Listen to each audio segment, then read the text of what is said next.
The South Shore's Morning News. I'm Rob Hakala, along with Beth Foster.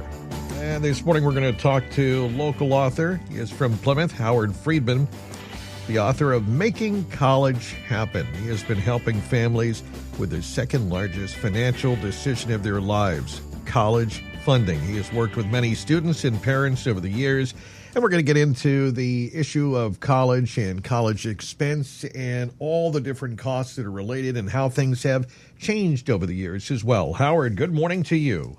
Good morning, Rob. Great to have you on WATD. So, Howard, let's first tell us a little bit about yourself and your background, and then we can get into the book. Sure. I've spent many years in the financial business. I was a payroll manager. I got into financial management, software consulting, did a lot of writing. Also worked in the Boston Public Schools, helping over 2,700 high school students. Wow, great. And I've tried to reinvent myself by taking all my skills and applying them to help the future generation. That's what I love doing. I love helping people, and that's basically my goal in life, to help people and to help the future generation. Oh, I love that. So tell me about, Howard, when it comes to Making College Happen. That is the book. What can people find if they pick up the book? Has it been updated over recent years? Yes, sir. This is the third edition of my book. It's very up to date. Last year, the Department of Education updated this FAFSA form, and I tried to make it. My book is very easy, enjoyable reading.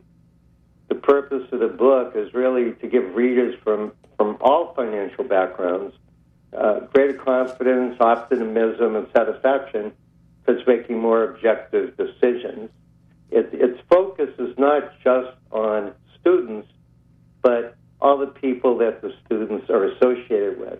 Students, grandparents, educators, financial professionals, wealthy relatives, living and dead, and lottery losers. Those are the people that can really do a lot to finance and education.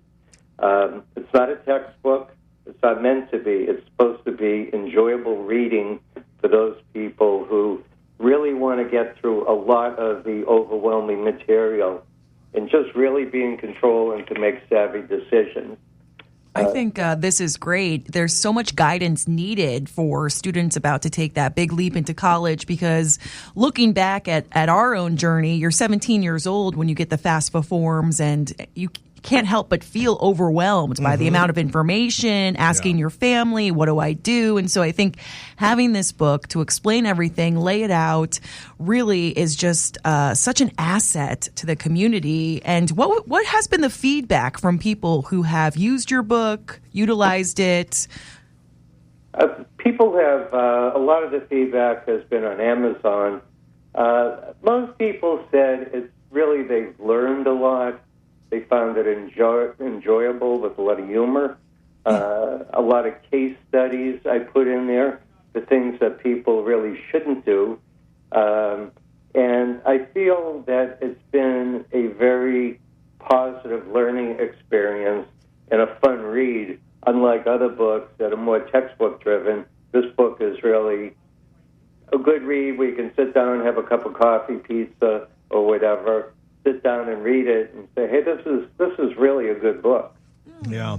What advice do you have, Howard, then for parents and young people listening when it comes to making college happen? What are some of the first things you should do? Is this something you should plan on as soon as your kids are born, or is what is some advice?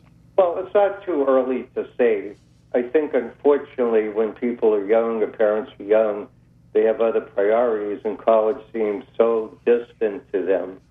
But, I think if they can save a little, if they can put as much away as they can and not touch the money. There are 529 plans that many people use. And I think, unfortunately, today, many parents are dealing with the reality of things are expensive. Yeah. So Yeah, really expensive. I have a little bit of a unique question since we are in Massachusetts, and Massachusetts is giving community college for free now. What do you think about that program? Is it advantageous to, take advantage of these programs? Do you kind of include certain, advantages per state in your book, or your just general opinion of it? I give it really, I treat it as an option. And I think the main thing, it's a really good value if you can get an inexpensive education and then transfer. Agreed. The main thing is when you graduate, they look at your degree. They're not looking at your community college degree. Correct. So I think if people don't have the money, they want to have a good education, get a good education, learn a lot of the basics, get the courses out of the way, I think it's a terrific value. I do too. Then you go on and finish out your remaining 2 years and move on from there. Yeah, I think people don't realize when you start at a community college, you get your associate's degree, you do the 2-year program, and then you can transfer. A lot of people transfer to UMass Amherst, which is a wonderful school. Any school is really wonderful. I'm a big proponent of education. But your degree, once you put it on your resume and start looking for jobs, it's going to be from UMass Amherst, period, or whatever school you choose. Yeah, I think that's an interesting question, and I believe that a degree is very important, but it's what you do with that degree. I think what's extremely what families need to do is they have to kind of work backwards. They have to decide, what does a student want to do? What is their passion? What is their purpose? And how do you get there?